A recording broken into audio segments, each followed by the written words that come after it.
Good morning friends, कैसे हैं आप सब। Welcome back to the channel. So last class में हमने स्टार्ट किया था circular flow of income.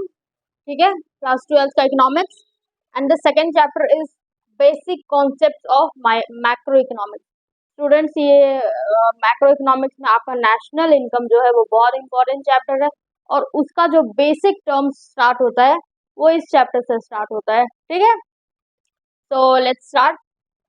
Your first term is factor income. Factor income, factor services जो हम लोग प्रोवाइड करते हैं किसको, फर्म को। किसमें पढ़ा था लास्ट क्लास में, क्या क्या होता है फैक्टर फैक्टर इनकम। लैंड के बदले रेंट, लेबर के बदले वेजेस, इंटरेस्ट एंड प्रॉफिट। ठीक है, तो ये क्या होता है, ये होते हैं आपके फैक्टर इनकम। ठीक है, income received by factor of production, जिससे हमको फैक्टर ऑफ प्रोडक्शन से जो इनकम रिसीव हुआ वो क्या होता है, फैक्टर इनकम। ठीक है, included in both national income and domestic income. ठीक है, ये किसमें इंक्लूड होता है, both national income as well as domestic income. ठीक है, examples rent, wages, interest and profit.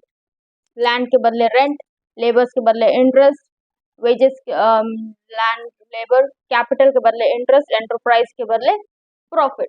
ठीक है, next one is transfer income. Factor income हो गया, इसके बाद आता है transfer income. Transfer income means वो इनकम स्टूडेंट्स जिसको हम नेशनल इनकम में इंक्लूड नहीं करते हैं। कभी कभी हमारे पास वो इनकम होते हैं जो फैक्टर जो प्रोडक्शन में कंट्री के जीडीपी में इंक्लूड नहीं किए जाते फैक्टर ऑफ प्रोडक्शन में, क्योंकि वो हेल्प नहीं करते हैं। ठीक है, वो क्या क्या होता है, income received without rendering any productive services in return. कोई भी प्रोडक्टिव सर्विसेज हमने प्रोवाइड नहीं किया, किसी ना कोई गुड्स प्रोडक्ट प्रोड्यूस किया, ना कोई सर्विसेज प्रोवाइड किया प्रोड्यूस किया। ठीक है, तो वैसे इनकम में वैसे आई मीन उससे जो हमको इनकम होता है वो होता है ट्रांसफर इनकम। ठीक है, it is neither included in national income nor in domestic income. ठीक है, ना वो नेशनल इनकम में इंक्लूड किया जाता है, ना ही वो डोमेस्टिक इनकम में इंक्लूड किया जाता है, क्योंकि उससे कोई भी फैक्टर ऑफ प्रोडक्शन नहीं हुआ है। ठीक है, कोई भी प्रोडक्शन नहीं हुआ है, हमारे जीडीपी में कुछ भी इंक्लूड नहीं हुआ है। ठीक है, for example scholarship, old age pension. ठीक है, ये सारे इसके एग्जाम्पल्स हैं। ठीक है, चलो स्क्रीनशॉट ले लो। Next comes final goods and intermediate goods. Final goods, final goods मतलब जिसमें और प्रोडक्शन की जरूरत नहीं है, वो प्रोडक्शन वाले लाइन से बाहर आ चुका है। ठीक है, goods either use for consumption और फॉर इन्वेस्टमेंट, या तो वो कस्टमर के कंजम्पशन के लिए होगा या तो किसी फैक्ट्री में इन्वेस्टमेंट के लिए होगा। मीन्स उसमें और एडिशनल कुछ करने की जरूरत नहीं है। ठीक है, so that is called final goods. Example milk for house hold. ठीक है, ये हमने क्यों लिया, ये हमने कंजम्पशन के लिए लिया, अपने खुद के कंजम्पशन पर्पस के लिए लिया है। ठीक है, अदर यूज फॉर कंजम्पशन और machinery for a form. Machinery for a form means ये इन्वेस्टमेंट।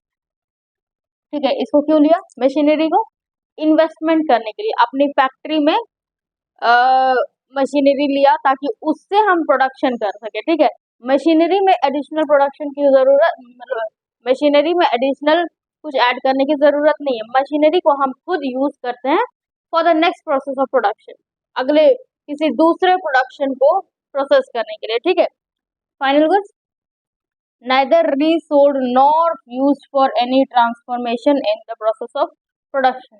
क्लियर है, किसी प्रोसेस ऑफ प्रोडक्शन में इस प्रोसेस ऑफ प्रोडक्शन से ये बाहर आ चुके हैं, इसमें कुछ फर्दर प्रोडक्शन की जरूरत, फर्दर ट्रांसफॉर्मेशन की जरूरत नहीं है। ठीक है, next is your intermediate goods. Intermediate goods means जिसमें कुछ और प्रोडक्शन करना अभी बाकी है। जो रॉ मटेरियल्स है वो आ चुके हैं, बट वो अभी फिनिश्ड फाइनल गुड्स तक नहीं पहुंच पाए हैं, उसमें कुछ एडिशनल प्रोडक्शन की जरूरत और है, ठीक है। That is called intermediate goods. Goods used either for resale or for further production in the same year, ठीक है। ये सब लर्न करो। सेम ईयर, जो गुड्स अदर फॉर रीसेल है या फॉर फर्दर प्रोडक्शन है इन द सेम ईयर, ठीक है। फॉर एग्जाम्पल बहुत सारा मेरा रॉ मटेरियल्स पड़ा हुआ है, इंटरमीडिएट गुड्स मतलब अदर फॉर रीसेल गुड्स पड़ा हुआ है, but in the same year up to 31 March. अब नेक्स्ट ईयर क्या होगा, नेक्स्ट ईयर वो गुड्स इंटरमीडिएट में गुड्स नहीं आएगा, 31 मार्च को वो फाइनल गुड्स के काउंटिंग में आ जाता है, ठीक है। Intermediate goods either used for resale or for further production. For example, milk purchased by a dairy shop, ठीक है। डेयरी शॉप ने मिल्क परचेज किया, क्यों? For resale. फॉर एग्जाम्पल उनके पास इस ईयर रह गया, नेक्स्ट ईयर हुआ, तो वो इंटरमीडिएट गुड्स में नहीं आएगा, वो गुड्स फाइनल गुड्स में कैलकुलेट होगा, okay. Next, milk use for making sweets. Milk को क्यों यूज किया? For sweet making, means milk as a raw material use हुआ, फिनिश प्रोडक्ट्स क्या होगा? स्वीट्स बनाने के लिए, ठीक है। तो मिल्क में इसमें और फर्दर प्रोडक्शन की जरूरत है, ठीक है, फॉर फर्दर प्रोडक्शन, ठीक है। Resale and further production, either for resale और फॉर फर्दर प्रोडक्शन, दोनों का एग्जाम्पल समझ में आ गया, ठीक है। चलो नेक्स्ट, चलो कुछ इंपॉर्टेंट पॉइंट्स है स्टूडेंट्स, इसको मार्क कर लो। National income only includes final goods, ठीक है। नेशनल इनकम में सिर्फ फाइनल गुड्स ही इंक्लूड किए जाते हैं, नॉट इंटरमीडिएट गुड्स, ठीक है। इंटरमीडिएट गुड्स को ऐड नहीं किया जाता है नेशनल इनकम में, only final goods. Goods used up in the same year are intermediate goods, ठीक है। गुड्स जो सेम ईयर में यूज हो रहे हैं, ठीक है, उसको क्या कहा जाता है? Intermediate goods. अगर वो गुड्स अगर फाइनेंशियल ईयर को क्रॉस कर गए हैं, then they will be calculated as final good, ठीक है। बट अगर वो सेम ईयर में यूज हो रहे हैं तो वो इंटरमीडिएट गुड्स में आते हैं, ठीक है। If intermediate goods remain for more than 1 year, then they are treated as final good, ठीक है। अगर वो गुड्स इंटरमीडिएट गुड्स एक 1 ईयर से ज्यादा होते हैं, 1 ईयर को क्रॉस कर जाते हैं, उसके बाद वो क्या चीज में किस में कैलकुलेटेड होते हैं? फाइनल गुड्स में, ठीक है। देन फाइनल गुड्स के दो टाइप से होते हैं, consumption goods and capital goods. Consumption goods means consumption goods means वो गुड्स जिसे कंज्यूमर्स डायरेक्टली कंज्यूम करते हैं, उसमें फर्दर प्रोडक्शन नहीं करते हैं, वो डायरेक्टली कंज्यूमर्स के थ्रू यूज किया जाता है, ठीक है। कंजम्पशन गुड्स क्या होते हैं? Goods which satisfies human wants, which satisfy the wants of the consumers directly, ठीक है, जो डायरेक्टली कंज्यूमर्स के वांट्स को सेटिस्फाई करते हैं। For example bread, butter, jam, pen etcetera, बहुत सारे एग्जाम्पल्स है जो हम खरीद करके लाते हैं और डायरेक्टली उनको यूज करना शुरू करते हैं, ठीक है। तो स्टूडेंट्स, कंजम्पशन गुड्स जो हमने कवर किया, उसके कुछ सब डिविजन है, उनको 4 पार्ट्स में डिवाइड किया गया है, ठीक है। First one is durable goods, semi durable goods, non durable goods and services. Durable goods क्या होते हैं? जो लॉन्ग ड्यूरेशन तक टिकते हैं हमारे पास, जो लॉन्ग टर्म तक रहते हैं, for remains for long term, ठीक है। जो लंबे टाइम तक हमारे पास रहते हैं, फॉर एग्जाम्पल टेलीविजन, रेफ्रिजरेटर, ठीक है। अब इनको हम हर साल तो चेंज नहीं करते, हर महीने तो चेंज नहीं करते, ये हमारे पास अप्रोक्स 4 इयर्स 5 इयर्स, इस इतने टाइम तक हमारे पास हम इसे यूज करते हैं, ठीक है। Second is semi durable goods. Semi durable goods जिनका लाइफ ड्यूरेबल गुड्स से कम होता है, ठीक है, use for limited period only, approx a year, ठीक है। For example clothes, crockery, shoes, ठीक है। अब हम इनको 5 साल 6 साल तो यूज नहीं करते हैं, अप्रोक्स 1 ईयर और 2 ईयर मैक्सिमम यूज करते हैं, ठीक है। So that are semi durable goods. Third one is non durable goods. Non durable goods means जिसको हम सिर्फ एक ही बार यूज कर सकते हैं, ठीक है, नॉट मोर देन वन।